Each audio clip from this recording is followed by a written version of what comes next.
Bom, irmãos, como a nossa irmã Esther trouxe para nós agora é 1 Tessalonicenses, capítulo 4.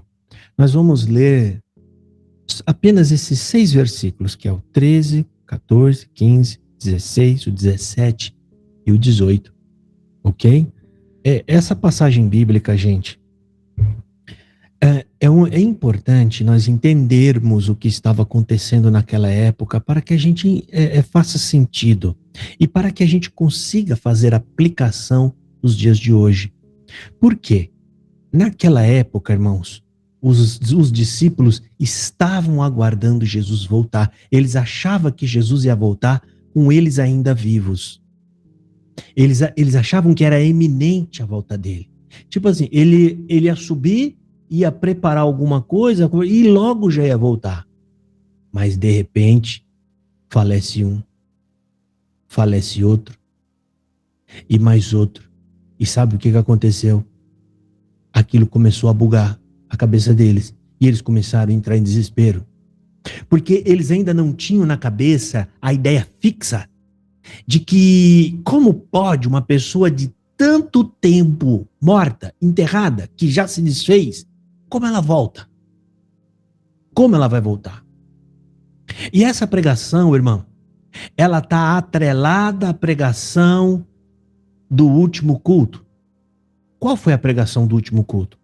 A ressurreição de Lázaro foi uma obra estratégica de Jesus. Não foi só ressuscitar uma pessoa. Ele ressuscitou uma pessoa que já estava em estado de decomposição. É uma pessoa que já estava putrefando, como diz a ciência. Ou seja, o cérebro já estava quase derretido. Os olhos já deviam ter se desfeito. Ou seja, os órgãos mais moles, sabe? Aqueles órgãos como o fígado. Esses aí, irmãos, são os primeiros a desfazer. Então, o que significou aquele milagre? Aquele milagre é muito grande. Significou não só levantar o homem, mas reconstruir o homem. O poder é tão grande que tudo que já tinha sido desfeito estava se refazendo para que aquele homem saísse da sepultura. Ou seja, aquele milagre mostrou que Jesus não era só um profeta como os outros do passado. Eliseu ressuscitou pessoas. E outros, Pedro conseguiu ressuscitar. Jesus era o Criador. Então, é sobre isso que se trata. Então, nós vamos fazer a leitura agora, tá? Aqui na minha Bíblia, que é João Ferreira Fiel, ela tem um título que diz sobre a ressurreição dos mortos. Vamos ler.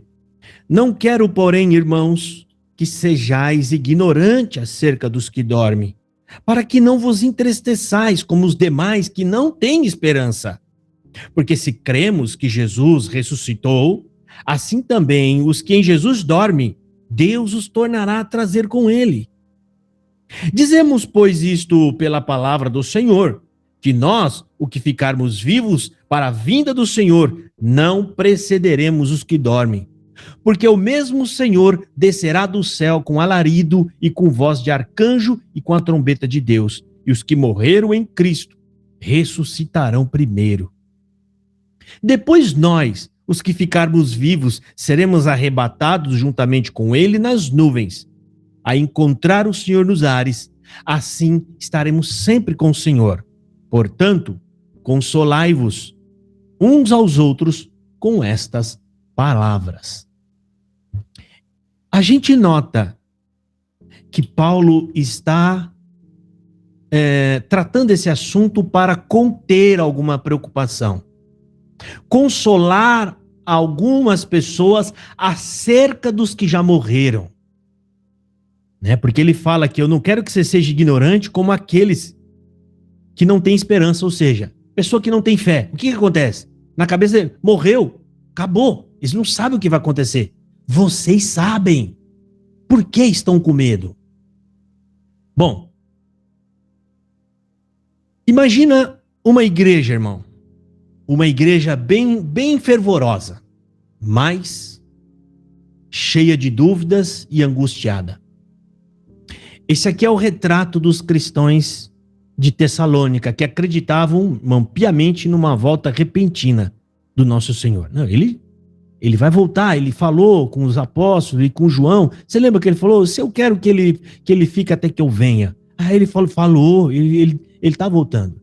No entanto, irmão, foi passando os tempos, foram morrendo algumas pessoas, e o medo deles não era somente de saudade, não era apenas uma preocupação sobre os que já morreram, ou seja, eu estou com saudade. Não. Aqui entra uma angústia e uma dúvida teológica. Ou seja, será que os nossos irmãos queridos que dormiram no Senhor vão perder o reino? Será que quando Jesus vier, não vai encontrá-los conosco? Será que vão ficar para trás? Por isso Paulo está escrevendo esse texto, irmão, para tirar dúvidas. E são dúvidas escatológicas que estão tratando justamente sobre o fim das coisas, sobre a volta de Jesus. Ele está escrevendo aqui o intento dele é consolar, é curar o coração daquelas pessoas. O verdadeiro propósito aqui, irmão, não é satisfazer uma curiosidade daqueles cristãos. Paulo não está fazendo um comentário para tirar dúvidas ou para dirimir alguma curiosidade. Não. Paulo está tratando desse assunto a fim de consolar aquela igreja, porque eles estão em grande preocupação. Bom, dito isso, irmão, isso aqui é necessário falar, é um contexto, aliás, é uma introdução, para que vocês entendam. Agora nós vamos aqui em versículo a versículo, porque é bem interessante. Aqui no primeiro versículo, não quero, porém, irmãos, que sejais ignorantes acerca dos que dormem, para que não vos entristeçais como os demais que não têm esperança. O apóstolo Paulo, ele está o quê? Ele está encorajando as pessoas aqui e consolando elas, obviamente, que estão completamente preocupadas acerca daqueles que já morreram. E o que ele faz? Ele faz uma leve comparação entre um cristão e alguém que não crê em Cristo. Ele fala, gente, vocês não são como esse povo do mundo. Esse povo do mundo faz todo sentido eles entrarem em desespero. Afinal de contas, eles não sabem o que vai acontecer com eles. Vocês sabem. Jesus já nos contou o seu plano. Jesus tem um plano. Esse plano é que em sua volta, ele vai tirar nós do pó. Não sabemos como, mas ele vai dar uma ordem. É como se o apóstolo estivesse dizendo assim, lembra de Lázaro? Vocês já se esqueceram de Lázaro? Lázaro já estava derretendo. Lázaro já tinha muita coisa em Lázaro que nem existia mais, como os seus olhos. Ele não tirou Lázaro da sepultura, reconstruindo o seu corpo e dando a ele vida. Pois é, não se preocupe. Não importa onde a gente foi colocado, Deus nos trará de volta. Que é isso que o apóstolo Paulo está consolando esses irmãos.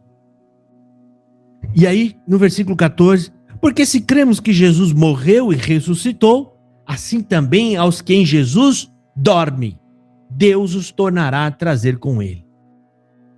Aqui o apóstolo está falando que a gente não deve pensar, como aqueles que nem sabem para onde estão indo. E ele também usa o termo dorme. O dorme, gente, não está sendo usado como dormir mesmo, que você fique apagado e não sabe o que está acontecendo e de repente, não. Esse dorme significa uma situação temporária. Porque nós tornaremos a acordar. Por quê? Alguns pensam, a gente veio de uma igreja que pensa erroneamente, que a pessoa morre, ela está dormindo parada. Irmão, nós estamos atribuindo aquilo que é espírito, coisas terrenas. Não dá para você atribuir a algo que é espiritual coisas que acontecem apenas na carne. Como assim? Quem é que dorme? Não são pessoas que estão cansadas? A gente não dorme não é porque a gente cansou, tem fome, precisa comer, beber. A nossa carne dorme, irmão, para recuperar a energia do corpo. É esse corpo físico, esse corpo aqui, ele precisa ter um descanso, ainda que ele não desliga por completo. Nós temos um mecanismo em nosso cérebro aqui que trabalha sozinho, sem o nosso comando, porque isso já foi pré-estabelecido por Deus. Já pensou se tudo acontecesse no nosso corpo pelo nosso comando, eu tivesse que ficar dando ordem o tempo inteiro pro coração bater? Pro pulmão funcionar?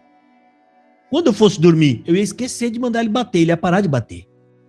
Então, existe algo que ainda continua funcionando, né? Aquilo que é vital e trabalha 24 horas por dia. Mas nós, quando deixarmos esse corpo, você não vai ser mais carne. É um espírito, é uma alma. Nós não sabemos aonde vamos. Mas vamos estar em um lugar reservado por Deus. Por que é reservado por Deus? Porque a alma não foi feita para viver fora do corpo. Não foi feita. Então ela não vai ficar vagando por aí. Ela não vai. Ela vai para algum lugar que Deus reservou, que aquele lugar comporta uma alma. As almas estão guardadas ali. Até que ela retorne ao corpo e possa ter vida. Então o apóstolo Paulo está falando aqui, né? Porque se cremos que Jesus morreu e ressuscitou, assim também aos que em Jesus dormem, Deus os tornará trazê-los de volta. Olha, irmão, o que ele está falando aqui? Se você acredita de verdade, porque se você está aqui seguindo Jesus, é porque você tem que acreditar que Jesus ressuscitou dos mortos, correto? Não faz sentido nenhum você está aqui com nós se você não acredita na ressurreição dele. E ele está falando isso, gente, para aquele povo que estava bem próximo dos eventos que aconteceram. Ou seja, é bem capaz de todas essas pessoas terem conversado com testemunhas oculares que viram Jesus morrendo, viram Jesus indo para a sepultura e viram Jesus ressuscitando. Então o que ele está falando? Você de fato crê que ele ressuscitou dos mortos? Sim. Então por que está tão preocupado? Esse Deus que tirou Jesus dentre os mortos, ele também vai tirar você. Por que você está tão preocupado com isso? Portanto, o que ele está falando aqui? Não se preocupem com isso. Tá? Não se preocupe. Aí ele segue dizendo aqui: dizemos, pois, isto pela palavra do Senhor, que nós, os que ficarmos vivos para a vinda do Senhor, não precederemos os que dormem.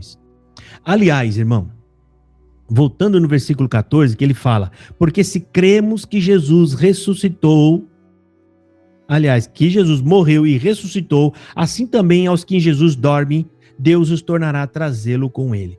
A Bíblia fala, tem a palavra de Deus, eu já vou ler aqui para vocês, um versículo bíblico que nos mostra que o poder de Deus que vai nos transformar, tirando nós do pó, já está em nós. Já está em nós. Por isso eu convido você, se quiser acompanhar, ou então você só presta atenção no que eu vou ler, Romanos, capítulo 8,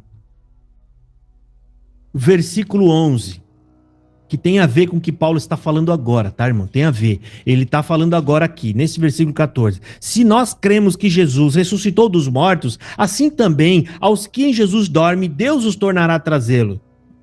E Romanos 11, 8, veja que interessante o que o apóstolo está falando. Aliás, Romanos 8, 11, tá? Que eu abri no 11 aqui. 8, 11. Olha só, vou ler devagar esse versículo. E se o espírito daquele que dentre os mortos ressuscitou a Jesus habita em vós, aquele que dentre os mortos ressuscitou a Cristo também vivificará os vossos corpos mortais pelo Espírito Santo que em vós habita. O que o apóstolo Paulo está dizendo aqui? Eu vou explicar com as palavras mais simples. O apóstolo Paulo está falando o seguinte: filho, sabe aquele Espírito, aquele Santo, que ressuscitou Jesus dos mortos? Paulo está falando que foi o Espírito Santo quem ressuscitou Jesus. E o que ele está dizendo? Se esse Espírito também tiver em você, é esse Espírito que vai te ressuscitar naquele dia. É isso que o apóstolo Paulo está dizendo. Irmãos, o Espírito Santo não é só um consolo em você. Ele não é só uma pessoa que está abrindo a sua mente para que você entenda. O Espírito Santo não é só o amor divino depositado no seu coração, como diz no versículo 5, né, de Romanos 5:5. O Espírito Santo também é o poder de Deus para tirar nós da sepultura. E o apóstolo Paulo, de outra forma, mas ele volta a falar disso também em 1 Tessalonicenses, no capítulo 4, no versículo 14. Porque se cremos que Jesus morreu e ressuscitou, assim também aos que em Jesus dorme, Deus os tornará trazer com ele. Isso aqui, irmão, Paulo, para consolar, ele está derramando aqui uma profundidade, um conhecimento teológico muito grande. Então, o apóstolo Paulo, consolando essa igreja, ele tá querendo ensinar, olha gente, uma vez que Jesus já morreu, e vocês sabem que ele ressuscitou, então isso prova tudo. Que tudo que ele falou é verdade. E que Deus trouxe ele à vida novamente, então ele também trará à vida todos aqueles que morrerem esperando em Jesus. Irmão, o propósito da nossa vida é manifestar para este mundo o grande amor que Deus tem por nós. Deus não só nos tirou debaixo de uma condenação através do seu Filho, como Ele nos preparou um futuro. Nós temos vida depois da morte, e vida muito mais abundante do que essa que você tem. Você pode ter na sua casa o melhor carro, você pode comer as melhores comidas, nada disso se compara com a glória maravilhosa que Ele tem para nos dar.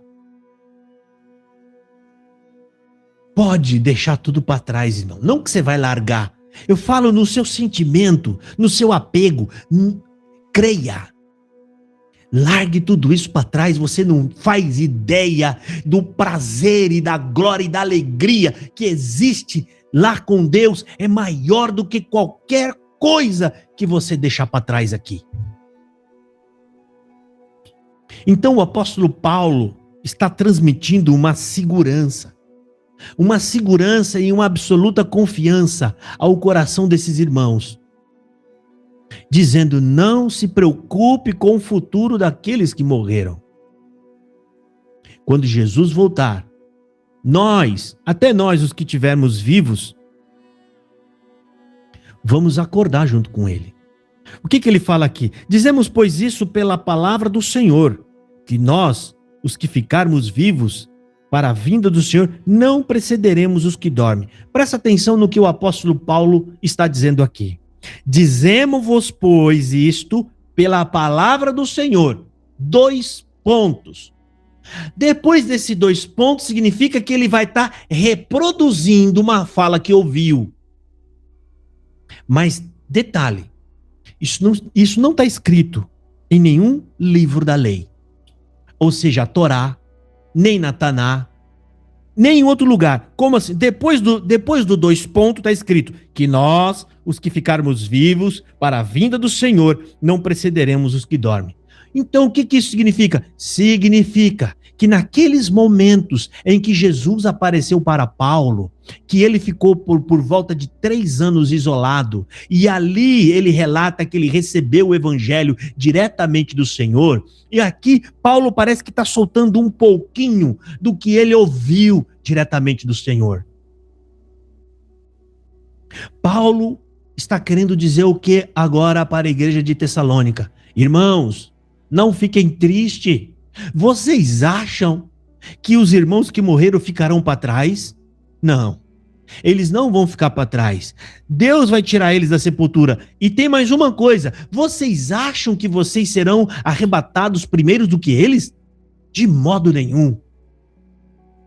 Nós não precederemos os que dormem. Nós não vamos subir primeiro do que eles. É Paulo confortando o coração e ao mesmo tempo passando a régua e abaixando um pouco da jactância, porque pode ser que alguém ali, na fraqueza, porque todos nós também erramos e pecamos, pode ter julgado os que já morreram. Morreu talvez porque não eram verdadeiramente cristãos. Por isso que Deus está deixando eles embora. Nós que estamos vivos é que vamos ver a vinda de Jesus. Mas já se passaram mais de 2000 anos. E nesse tempo todo, muito cristão. Alguns conseguiram envelhecer. Todos eles não desistiram da volta de Jesus. Ainda que está num leito, acamado, próximo da sua morte, eles fecharam os olhos, aguardando Jesus voltar. E por conta desses, Jesus honrará a sua palavra por todos que confiaram em sua palavra, todos que confiaram no que ele disse, não ficarão para trás. Vocês gostam, irmão, de ouvir de alguém que fala uma coisa que promete e não cumpre? Vocês acham legal isso? Uma pessoa que dá sua palavra, daqui a pouco ele muda, ele já não faz. Pois é, irmão, Jesus não é igual a nós.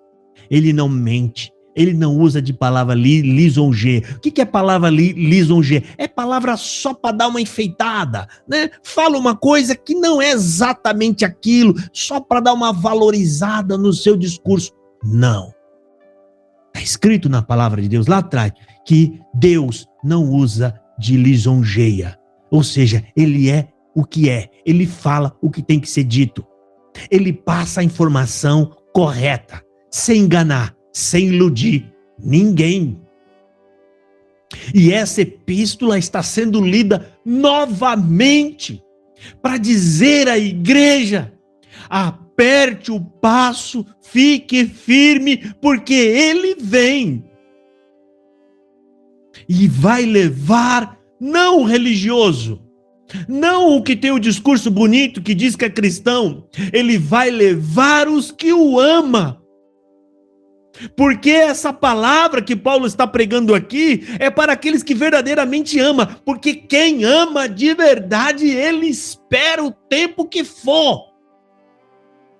Ainda que a morte me leve embora, eu morro esperando ele me buscar. Isso é amor, irmão.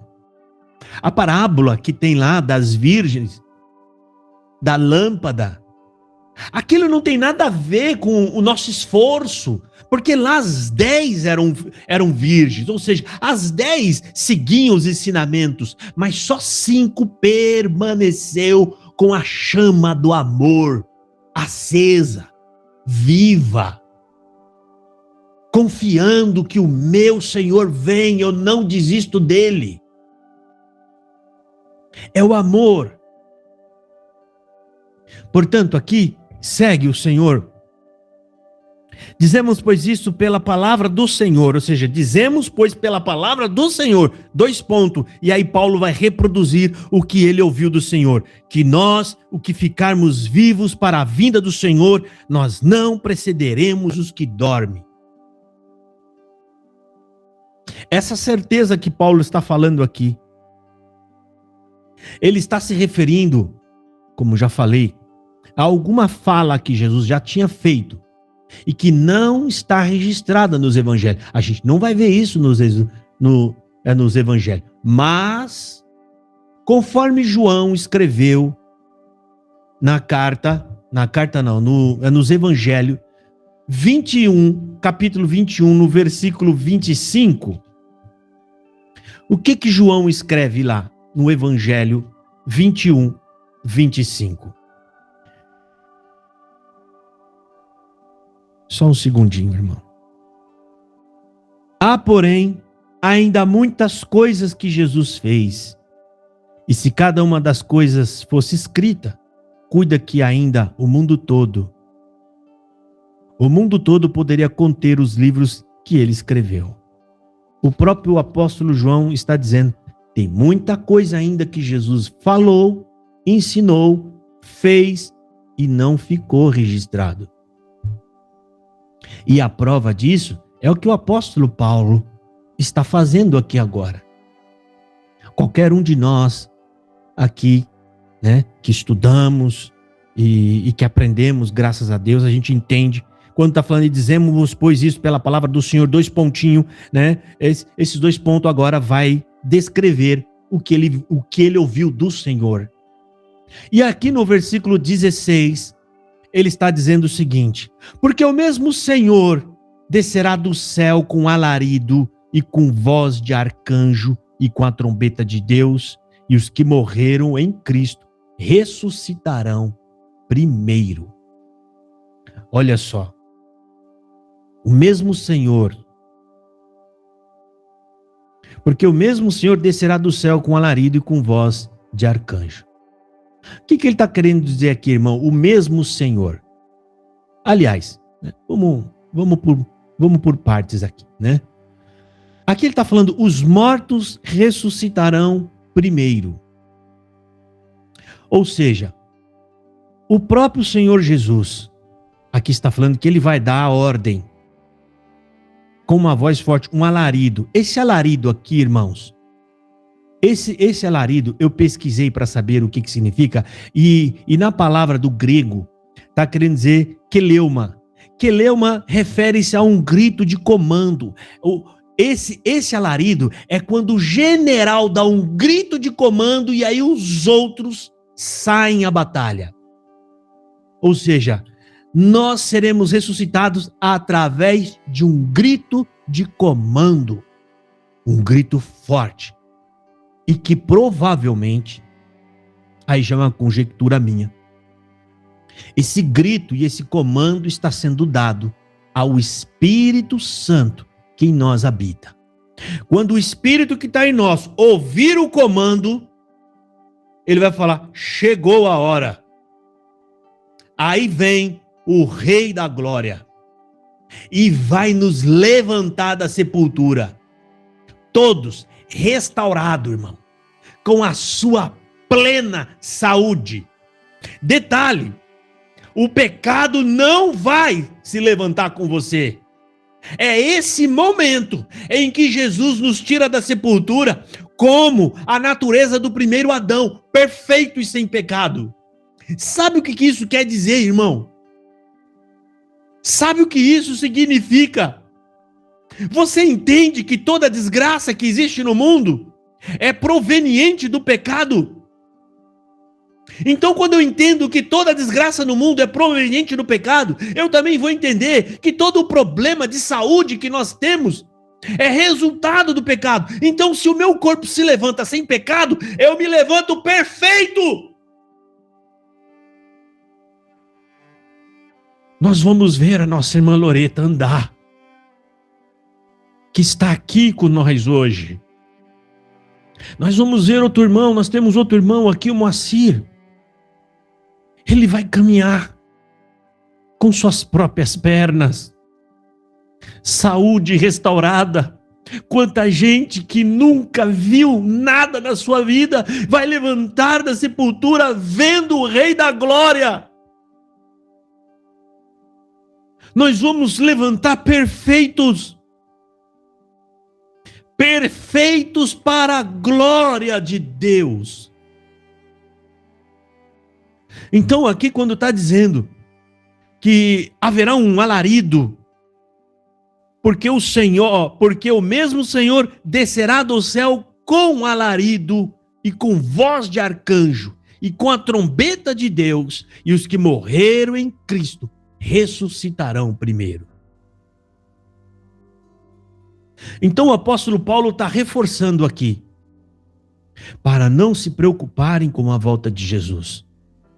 Não fiquem tristes, porque nenhum dos que foram estarão esquecidos. Todos eles, ao contrário, eles serão ressuscitados primeiro. Antes que você sinta qualquer coisa agindo em você, você vai ver primeiro os mortos voltando.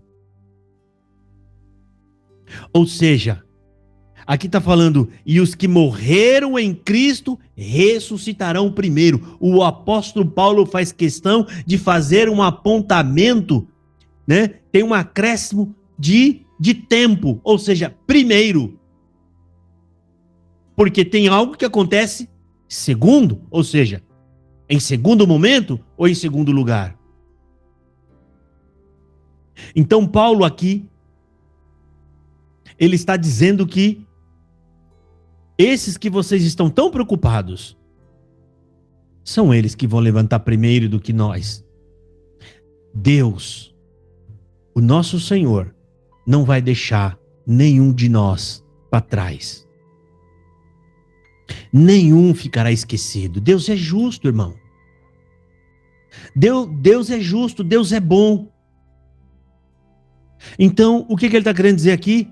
Não se preocupem. Acalme os vossos corações. Está tudo correndo e andando e acontecendo conforme Deus estabeleceu. Não tem nada fora do controle. Por que vocês estão preocupados? Aí chega no versículo 17, o apóstolo fala: depois nós, os que ficarmos vivos, seremos arrebatados juntamente com ele nas nuvens, a encontrar com o Senhor nos ares. Assim estaremos sempre com o Senhor. Entenda, irmão. Paulo está dizendo aqui, nós, os que ficarmos vivos, seremos arrebatados juntamente com ele nas nuvens. Esse arrebatado, irmão, ou seja, vivos e mortos sendo ressuscitados, imagina a alegria de nós estarmos nos vendo depois de tanto tempo, e irmãos que às vezes tinham algum problema de saúde e agora está em plena perfeição, todos nós naquela alegria mútua, vendo o Senhor. Então, e tem um detalhe, aqui quando fala arrebatado, irmão, é uma ação de Deus, não nossa, ou seja, nós não vamos andar, não é a gente que vai ser arrebatado, significa algo que acontece em estralar de um dedo, em um piscar de olho, isso é um arrebatamento. E detalhe, tem muitos lugares, eu acredito que vocês já viram também, que dizem o quê? Que a igreja vai simplesmente sumir, ninguém vai ver nada, não é isso? Ah, sumiu, acabou, sumiu, ninguém vê nada. Não é isso que a Bíblia diz. O que a Bíblia está dizendo aqui, que vai ser um evento estrondoso e público. Todos verão. Porque o apóstolo está falando o seguinte, aqui mais atrás está falando, dizendo, pois isso pela palavra de Deus, que os que ficarmos vivos, ou seja, assim como ele foi, ele voltará. Bom, quando o apóstolo Paulo fala, assim como ele foi, ele voltará, o que a gente tem que fazer, irmão? A gente tem que ir lá pesquisar o que aconteceu quando ele foi. Não é isso? Para a gente entender essa passagem bíblica, ele não está falando, porque assim como o Senhor foi, ele volta. Então, como que o Senhor foi? Se nós pegarmos Atos dos Apóstolos, no capítulo 1, a gente vai ver como que o Senhor foi. Versículo 9, 10 e 11 está falando o seguinte: e quando dizia isso, vendo-os eles, foi elevado às alturas. Jesus está subindo. Jesus está acabando de dar o último discurso, tem por volta de 500 pessoas, e aí de repente, do nada, imagina você está conversando com alguém e ele começa a flutuar e subir. E Jesus começa, e quando dizia isso, vendo-os eles, foi elevado às alturas a uma nuvem, e uma nuvem o recebeu, ocultando-o a seus olhos, ou seja, a nuvem foi e escondeu ele, e ele foi subindo. E estando, olha só que interessante, e estando com os olhos fitos no céu, ou seja, todo mundo olhando aquela cena, arrebatadora, uma cena nunca vimos antes. Fitos nos céus, enquanto ele subia, eis que junto dele se puseram 2 homens vestidos de branco. Os únicos que estavam olhando para eles eram os 2 anjos, enquanto eles olhavam para o céu. Agora veja os anjos. Olha o que eles dizem. E os quais lhes disseram: homens galileus, por que estáis olhando para o céu? Esse Jesus, que dentre vós foi recebido em cima no céu, há de vir assim para o céu, ouvistes ir. O que o anjo, os 2 anjos estão falando? Esse Jesus que vocês estão vindo subir, do mesmo jeito que vocês viram ele subir, ele vai voltar. O que isso significa, irmão? Ele vai voltar aos olhos de todo mundo, porque isso faz parte da glorificação de Cristo. Todos. Aí não importa mais se você tem fé, se você... Todos verão que a história do evangelho é verdadeira. Todos verão o Cristo glorificado no céu e a igreja arrebatada como no estralar de dedos junto dele para a glória de Deus. É sobre isso o que o apóstolo Paulo está falando. Então não, irmão, não vai ser um evento isolado. Não vai ser um evento que a pessoa some, né? Tem alguns vídeos aí, né, que a gente vê que eles falam que a pessoa simplesmente some, ela está no lugar, ela some, a roupa cai no chão e ela vai. Não é assim, irmão. Isso não é bíblico. A Bíblia fala que todos verão. E enquanto a igreja manifesta alegria, ela exulta de prazer por estar contemplando Jesus, aqueles que não crê vai estar sentindo um efeito oposto, e o contrário, eles vão entrar em pleno desespero porque rejeitaram a palavra de Deus. Lá em Apocalipse fala que alguns vão correr para debaixo das pedras, falando: caia sobre nós e nos esconda da face desse que vem. Desespero, irmão.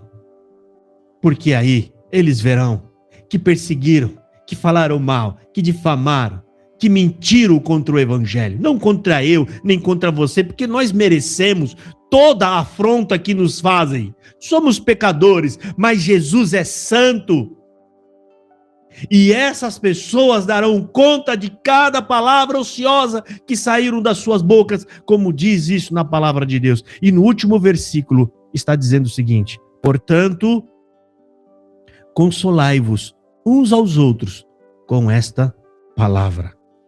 Paulo está falando: vai entre vocês, animem-se, não desistam. A volta de Jesus está vindo, ele está próximo, e não vai ser um evento silencioso não, tá? E nem quietinho, nem um evento escondido.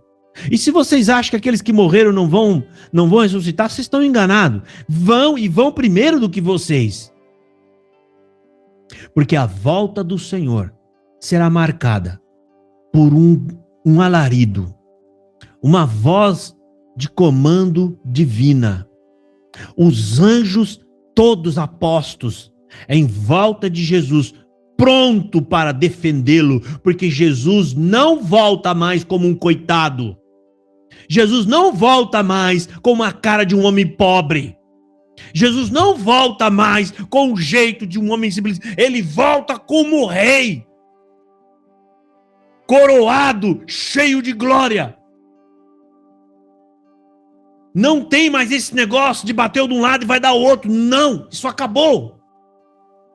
E toda essa glória, toda essa postura de autoridade, irmão, é para o nosso bem, para nos proteger e no cumprimento da sua palavra, colocar nós junto deles, atrás dele, como aquele que defende os seus filhos.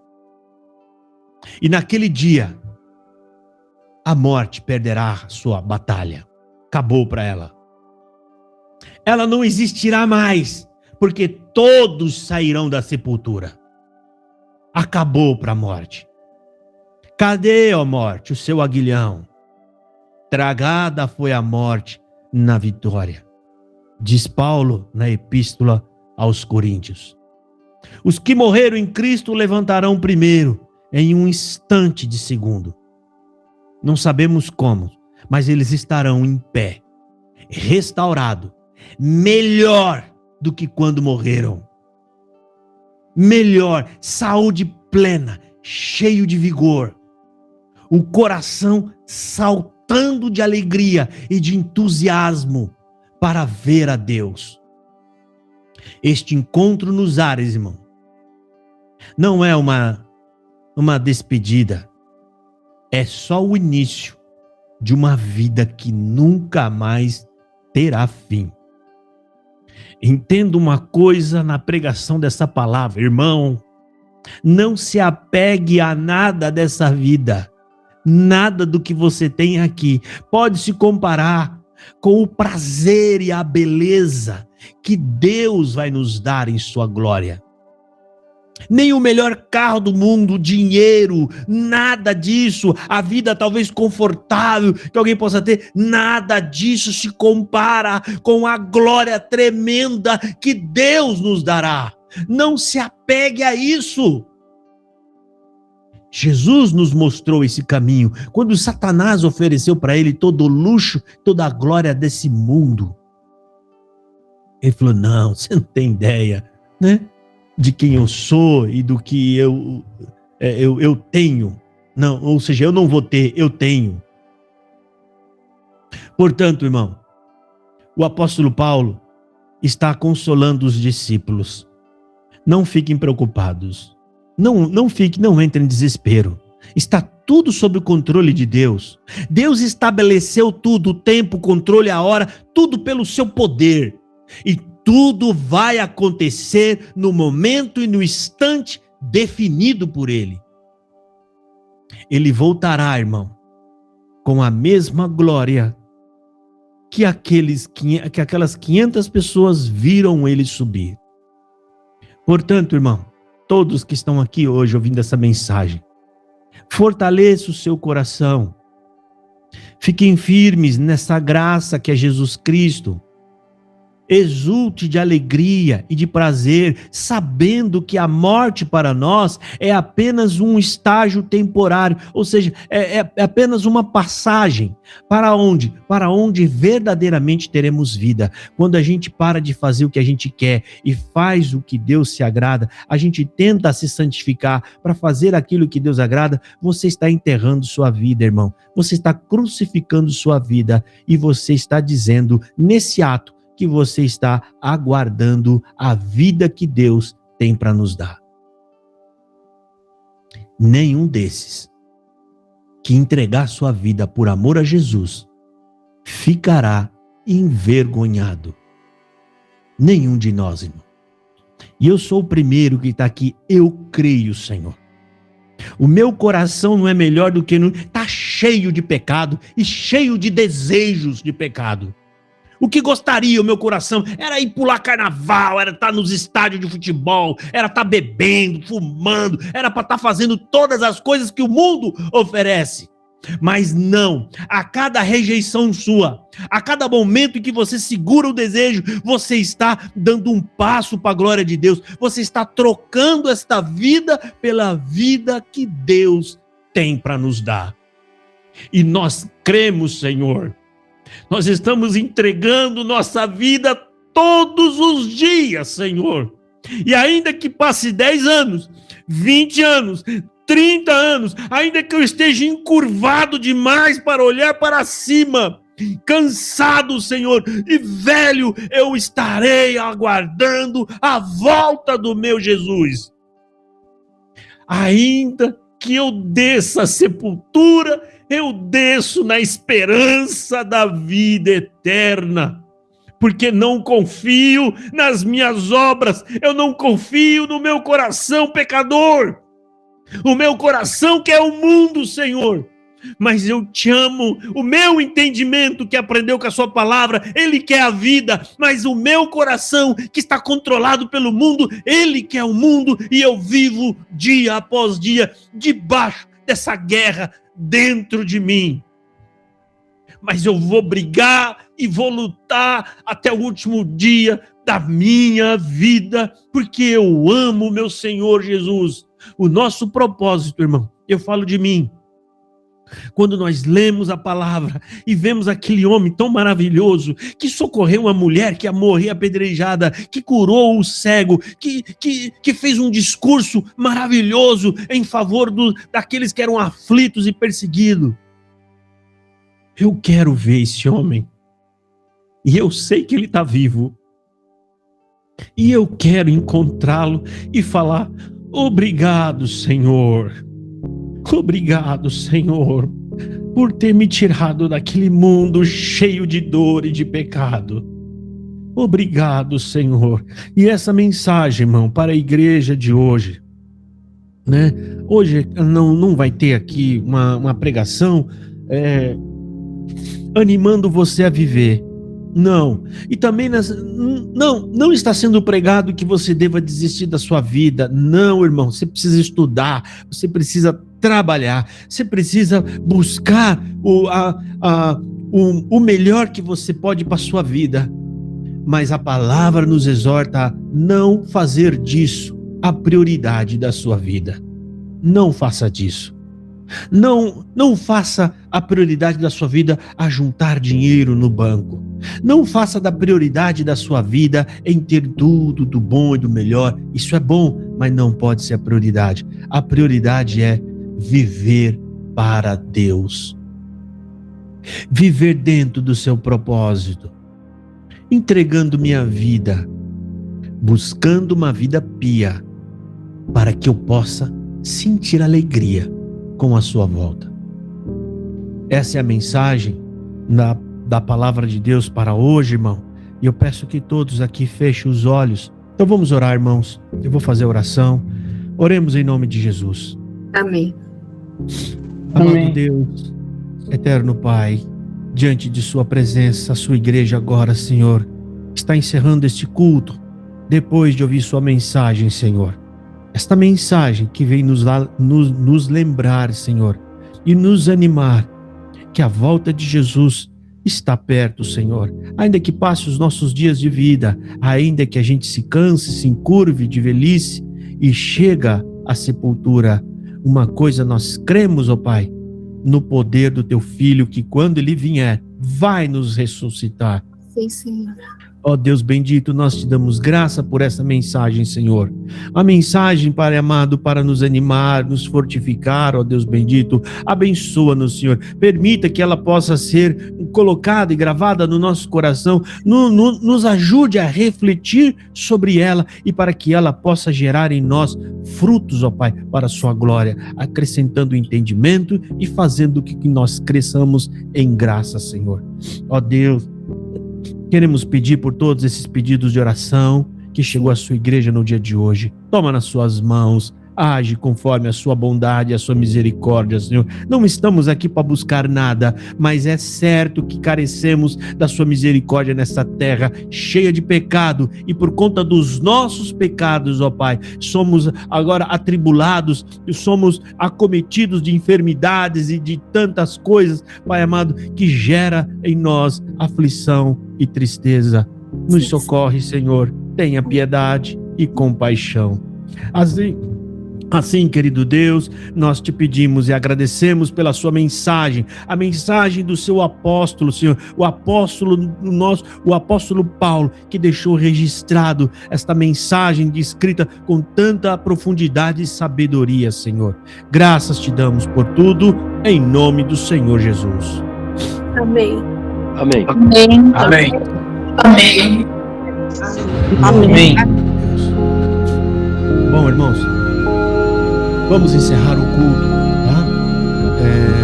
Assim que encerrar, eu vou encerrar com a bênção apostólica.